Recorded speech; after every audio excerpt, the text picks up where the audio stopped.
Hi guys, আসসালামু আলাইকুম। তোমাদের সকলকে সালাম জানাই। ঠিক আছে, বিশ্ব ইজতেমার যে কাজ চালু হয়ে গেছে বাঁশ বওয়ার জন্যে প্রচুর পরিমাণে লোক লাগবে।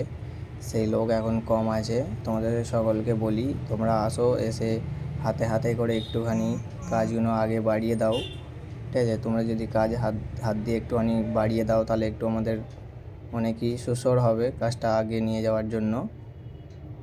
এসে এইখানে এই ইজতেমাতে নামাজ পড়ো, অনেক স্বভাব পাবে। ঠিক আছে, তোমরা সকলে আসো, এইখানে খেদমত করো। খেদমত করলে খুবই ভালো লাগবে, নিজেদেরকে হ্যাপি ফিল মনে হবে। ঠিক আছে, এতটা কাজ করো, কাজ করার পরেও কোনো দিন হ্যাপি ফিল মনে হয় না, কিন্তু এখানে কাজ করার পরে হ্যাপি ফিল মনে হবে তোমাদের সকলকে। এই কাজগুলো করে যদি কবরের কিছু স্বভাব জোগাড় করতে পারি তো খুবই ভালো।